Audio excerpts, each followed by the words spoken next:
What's up, guys? It's Ethan here. So I realized this video is very long, so I wanted to save you guys some time by putting timestamps down in the description below. So if you guys did want to jump around to certain parts, or if you guys just wanted to see my basically Ewar drone breakdown at the very end, you guys can do that as well. But if you guys do watch the whole thing, I thank you. The main reason why I wanted to make this video is because my court mates and I, not too long ago, watched the entire Anger Games, all the weeks back to back, which was a ton of fun. A lot of us lost and won a ton of channel points over at twitch.tv/CCP, so that was a lot of fun.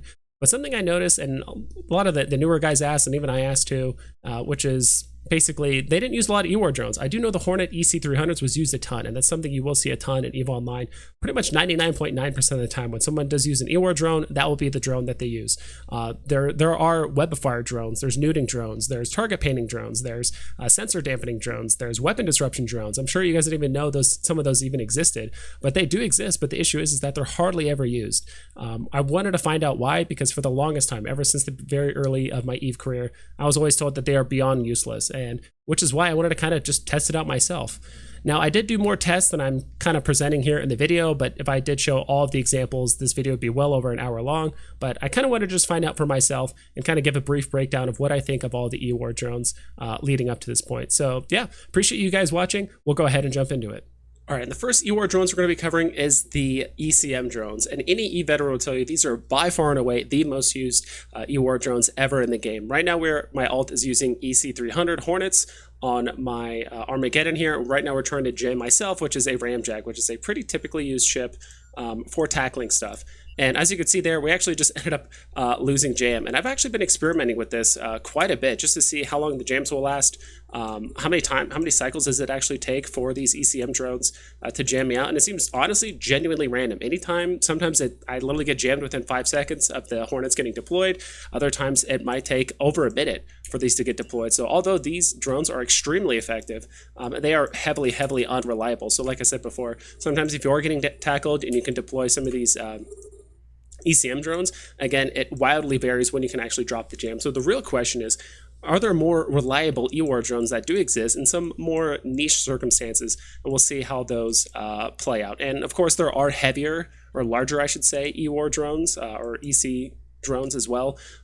There are the medium size and the heavy size like we showed a bit earlier, but of course, even though those do have a higher chance of jamming, those drones do travel much slower, so they might even have trouble keeping up for your target. So if you are doing some sort of like heavy brawl thing, maybe using the heavy drones, but for the most part, it seems like the majority of the time, I would say 99% of the time, I usually see these Hornet EC300s used quite a bit by both big ships and even medium and small size ships alike, just to drop a lock and give themselves a little bit more survivability or the opportunity to actually warp off the grid. And just to kind of reiterate the point, I'm actually on my alt deploying 1 light, 2 mediums, and 2 heavies of these ECM drones. So that is the Hornet, the Vespa, and the Wasp, respectively, all the EC 300, 600, and 900. And as you guys can clearly see, that the light drone's actually keeping up with the long point stiletto. I'm currently orbiting myself at about 25 or so. Medium drones have no chance, and so do the heavies. They have no chance of keeping up with a stiletto like this. And for some odd reason, occasionally, once you get into an orbit like this, for some strange reason, the mediums and the heavies just kind of like give up, but the light drone just still keeps chasing me. So if there's at any point the stiletto needs to slow down or redirect or anything like that, that light drone could actually keep up with the stiletto for the long term. And this is pretty much across the board with all of the Ewar drones, is that the light drones are going to have an infinitely easier job keeping up with things like frigates and destroyers. The mediums should probably be used for cruisers and battle cruisers, and the heavies should probably be used for other battleships as well, since those are the only ships that those drones can actually keep up with. All right, and the next thing we're going to try are Neut drones. If you guys didn't know, there are neutralization drones that do suck out the cap of your opponents that you put them on. Again, there are lights, mediums, and heavies, just like all the other ones. They are called EV drones. They do look like the little Amar drones as well. And I'm going to go ahead and basically start applying neuts as well as the drones to my Ramjag here and see if I can actually keep up this tackle for the most part. And honestly, I was a bit disappointed with how well these Ewar drones did. I mean, even if I wanted to drop my web, I accidentally turned it off there. All right, so I'm actually having a medium Neut run on myself as well as 5 light Neut drones.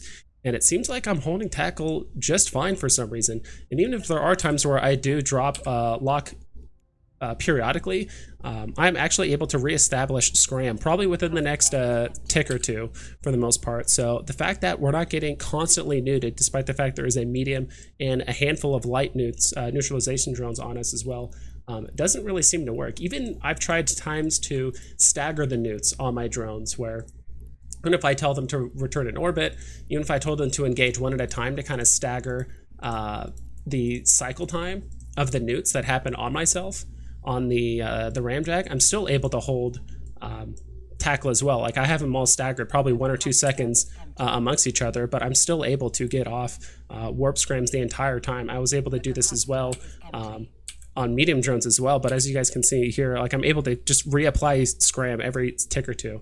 Now really all it takes in the grand scheme of things is 1 tick for the person to drop scram, and you can immediately warp off grid. But I think this might be like a little bit too inconsistent for me to like really recommend this as using neutralization drones. So we'll go ahead and try the mediums. All right, we're gonna go ahead and go at it again, and we are using the this is exactly what I wanted. So actually it seems like the medium drones, the medium Neut drones, are doing an infinitely better job of actually keeping myself basically perma-neuted. And you know, once in a great while I'll actually be able to get up that scram again, but it's infinitely less often than I would with the light drones. It seems like the light drones, for a lot of you experienced pilots, just having someone drop lock for 1 server tick will probably be good enough, but maybe for some of you less experienced pilots or something like that, this doesn't seem to be the case. But it actually seems like the medium Neut drones are pretty consistent if you're able to stagger the neutralization on the target that you're trying to get off of yourself. Now, another interesting thing that I noticed is that basically the drones don't play the exact same way as like their Ewar counterparts. So I was actually just looking at the Neut drones, and I noticed it's the exact same thing with the ECM as well as the target painting drones, is that they all have the exact same cycle duration. So both the light, medium, and heavy all have a 6-second cycle duration. So it's not like your heavy drones, which have like a 24-second cycle time, the mediums have like 12, and the lights have a 6-second cycle time. So all of the drones, all the Ewar drones I should say, have the exact same cycle time. It doesn't matter what size drone you actually use. All right, so this time around, we're actually going to be trying sensor dampening drones. So on the left side, our target range, our lock range is 37 kilometers. Usually on my interceptors, I always run an ionic field projector, which increases our lock range just in case we do benefit from command bursts and things like that. So I like having that available as well. But just for this experiment, I ended up just ripping it off of my ship because I know not everyone always runs the ionic field projector for the extra lock range for the most part. Another thing I noticed is that these light drones of any ECM, or I should say any Ewar type, sorry I get tripped up with that. Like ECM and Ewar is just so synonymous when it comes to drones, just because all the other Ewar drones are quite literally never used. So we actually slow down our speed so the light Ewar drones could actually catch up to us. And our lock range is at 29, which is the very, very end of our disruptor range. So right now we're still barely able to maintain lock, but again, it's not always the case that you're going to be having a interceptor basically disrupting at the very, very tippy end of their disruptor. Another weird thing I noticed too is that sometimes these Ewar drones will just give up. Like, I don't know why, but like sometimes they'll sensor damp you for like 1 or 2 cycles, but then they just stop. Like you just saw there, like 2 of them started going after me, then the other 3 kept chasing, then they just kind of ended up just stopping. So I'm not sure why that is. It seemed like the Neut drones had no issue with that, or maybe once they finish their cycle and you're outside of their optimal range, sometimes they just give up. I'm not entirely sure why that is, but all right, now this time we're actually going to be trying some web drones. And now I think honestly these are only going to be as effective as if they're able to actually catch the ship that you're sending them out to go for. So I know the heavy drones, at least with my skills, they can fly just shy of 2,000 meters a second. So they're actually able to probably catch most battleships. Like this Typhoon that I'm flying could probably reach about 1,400 meters a second. But with the webs being applied, I mean, it's getting slowed down to roughly half of its speed for the most part. It's actually going all the way down to almost 700, now it's at 800 at this point. So it's basically, its speed is getting slowed by half. I know each web drone, at least the heavy ones, slow by about 20% each. So these web drones could be pretty effective on battleships as well as battle cruisers, but anything smaller than that, I just don't think that these heavy web drones are going to catch up to as well. If you are using smaller drones to catch smaller and faster things, they might struggle to catch up with it. At that point, you're probably just better off using damage or ECM drones instead. I figured we would give it a try again, except with some light webbing drones, and I've actually noticed that these light webbing drones are actually slower than the light ECM drones. The ECM drones, the light ones, run about 4,000 meters a second, yet these ones only run about 3,000 meters a second. So they're much, much slower than their sensor dampening counterpart. So again, the top speed of this marker warp drive Typhoon is about 1,400 meters a second, but with these lights, it's hardly slowing it at all. It's only being basically reduced by a little bit. And again, for whatever reason, sometimes these Ewar drones will just give up. Half of them, or more than half of them, will just give up, and there's only one that's just staying on the target. I'm not clicking anything on my alt at all, so that is one thing that is kind of inconsistent with these Ewar drones sometimes. All right, and this time we're actually going to try some weapon disruption drones. So right now we're actually flying a Hurricane Fleet issue, running artillery, with our fall off range being 45, optimal 19, and the turret tracking is 12.5. So to be quite honest, I'm not a huge fan of these weapon disruption drones. Like right now we are using the heavy Praetor's TD900s. So this is the absolute best weapon disruption that you're going to be able to get on these drones for the most part. And we noticed that our fall off, our optimal, as well as our turret tracking has fallen off a little bit more than half. So it's actually pretty much on par, if not a tiny, tiny bit better than a T1 Crucifier running T2 weapon disruptions on a ship.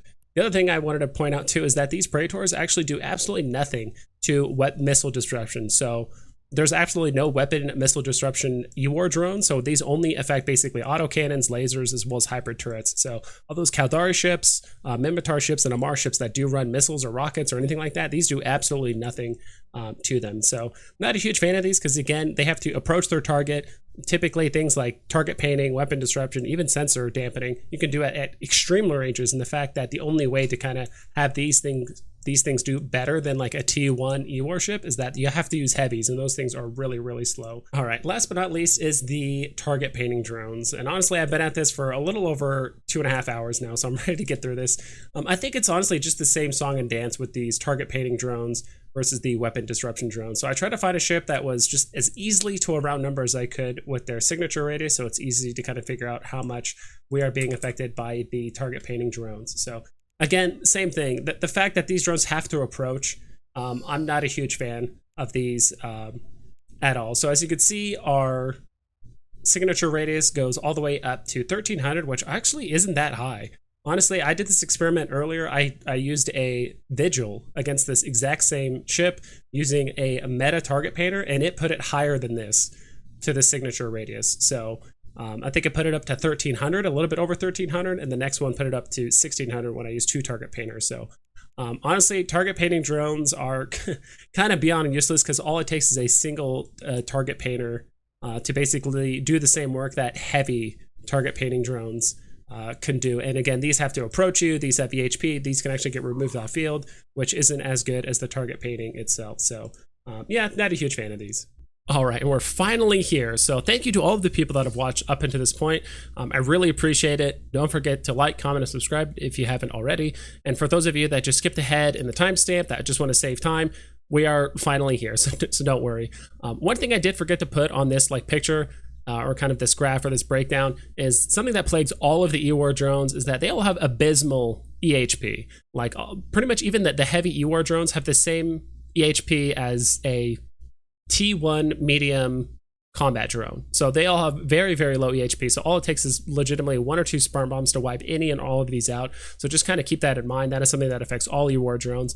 And on top of that, as you guys have seen quite a few times throughout even this video, sometimes these Ewar drones just kind of give up for whatever reason. So whether it's the web drones or the sensor disrupting drones, whatever, they're chasing a target, and after they apply, for whatever reason, sometimes they just give up after one cycle and they just immediately start coming back to the ship. So again, sometimes these Ewar drones can be inconsistent, though I don't think I've ever seen that issue happen with the ECM drones as well. But yeah, we'll go ahead and jump into it. As you guys can see here, I tried my best to come up with 1 or 2 good and bad things about each type of Ewar drone when it comes to here. So as you guys can see here, first thing on the top left, the EC ECM drones. I know I just showed the light drones across the board, but this is including the light, mediums, and heavies. So honestly, ECM is an extremely strong Ewar. If you do get jammed by these Hornet EC300s, it is a 5-second jam, and basically that ship can't lock any other ships other than the drone itself that is currently jamming it. And this is pretty much effective versus pretty much almost all ships in the game. I mean, it's effective against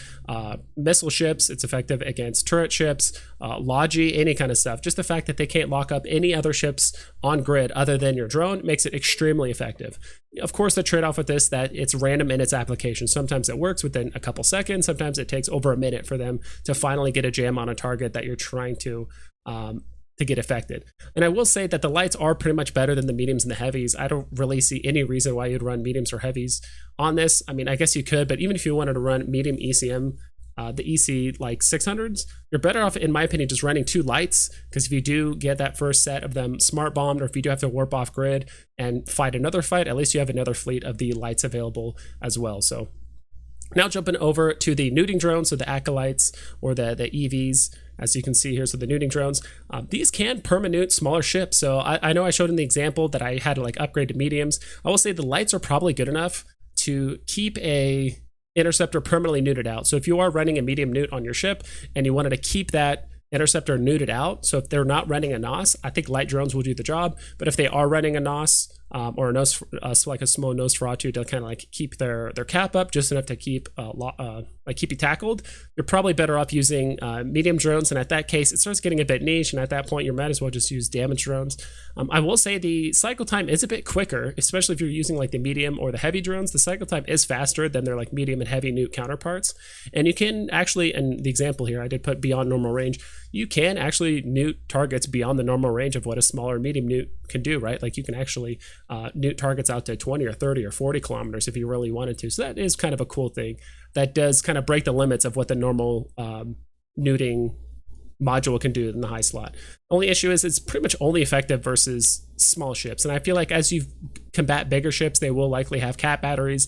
The neuts on these drones are going to be even less effective. So I do think like these types of neuting drones are only going to be effective versus smaller ships that probably aren't running cat batteries or have such a small capacitor that they will feel the effect of these neuting drones a bit more than some of the bigger ships. Now for sensor dampening drones, didn't feel like these are very effective. These might help drop a point on an interceptor, and I only put interceptor because those things are basically designed to tackle, and they typically have a very, very short lock range. So these might help drop a point on an interceptor if you're moving or something like that. But in my opinion, it's just too niche. It's not very effective, and of course you're limited by the drone range and the travel time. So it just feels bad that you can actually just apply a sensor dampener or just have a sensor dampening dedicated ship that can apply to a ship immediately all the way up to 80, 90, 100 kilometers away, while these drones are still approaching it, moving at their like normal drone fly speed. So not a huge fan of those. The Webifier drones, so the SWs, they got 300, 600, 900. Something I honestly did not know until I was making this video is that these are actually alpha account Ewar drones. These are the only alpha account Ewar drones that are available. All the other ones are mega required, so I guess that is one positive about it. The other nice thing is that these can basically range beyond normal web. So unless you're flying a Hugin or a Rapier or something designed to have web specialization, but all the other ships, right, like your webs, if you overheat them, they can only go out to a certain range, like 11, 12 kilometers for the most part. But technically you can start webbing stuff out to, 15, 20, 25, 30 kilometers, as your drones are approaching it and they get on their target. I will say the only issue is like the slows, or at least like the webifying effect. It's really only noticeable on the heavies. The light drones maybe slow your target down to like 15%. That's hardly noticeable. The mediums are somewhere in between, obviously the light and mediums. But I will say the other thing too is that these are the slowest flight speed drones out of all of them. I'm not sure why this is, but all the other Ewar drones have a base fly speed of 3,200 meters a second. This one only has 2,400. So these are not only slower, but once they get to their target, I'm not sure if they made them slower on purpose, or they have to keep reapproaching a target in order to apply their web, like after they go through their cycle. Not entirely sure, but that is a bit of a drawback. Next, we have the target disruption drones. Honestly, the only positive thing to say is that the heavies are barely better than a crucifier, so I guess that's kind of nice. But at that point, if you're able to run 5 heavy target disruption drones, you're probably just better off. It probably has drone bonuses to give it extra damage or speed or application or whatever it is. So at that point, you might as well just use just heavy damaging drones rather than target disruption. The drawback about these is that there is absolutely no missile disruption. So if you are fighting a ship that is running rockets or missiles or heck, even drones, because once they lock you once and it's done, you can't really do anything about it. There's absolutely no missile disruption at all. So this thing is only effective against lasers, hybrids, and projectiles. And again, you're limited by your drone range and travel time. So, rather than using a dedicated target disruption ship or running a mid-slot target or missile guidance disruptor that can apply instantly at extremely long ranges, you have to wait for your drones to approach. Oh boy. And now the target painting drone. So literally the only thing I can think of is I guess this frees up a mid slot. So if you really need target painting, but you don't want to sacrifice the mid slot, I guess you would run these, but these are still worse than a meta vigil. Like I even ran the heavies on a ship and just saw how much of a sig radius that bloomed it up. It's still worse than a meta vigil, at least according to my test. So I highly suggest not using these. And again, it's limited by your drone range and travel time. Might as well just use a mid slot for a target painter, or just have a dedicated ship that can apply target paints, at 90 or 100 kilometers instantly, rather than having your drones slow boat all the way to their target and finally apply a target painter that is actually weaker than just running a mid slot target painter anyway. All right. So in conclusion, obviously, I would say the ECM drones, specifically the EC300s, are by far the best. There's a reason why these drones specifically are ran 99.9% of the time if you're not running combat drones or logi drones for the most part. Now, I do think there's a small niche for maybe light and medium Neut drones. This is assuming you are running a neutralizer in your high slot and you do want to keep those smaller ships permanently neuted out and just remove them off the field and get them off of you. There's also a small niche too for potentially like heavy web drones or maybe even like medium web drones for bigger ships to catch other big ships, especially if you're running a very short range ship and you need to get on top of them to land that like web, scram, and grapple in order to get on top of them, and then you can recall the drones and deploy your damaging drones. But other than that, I mean, you're looking at the sensor dampening, the target painting, as well as the target disruption drones, and those see very little to no play for good reason. Maybe at some point in the future, I will make a video on ways we can actually make these Ewar drones a bit more viable, because I would like to see more things than just EC300s permanently spammed all over Neut. Maybe we can give them some bonuses related to the factions and things like that, but I think that is a video for another time. So again, thank you guys so much. Don't forget to like, comment, and subscribe, and I'll catch you guys next time.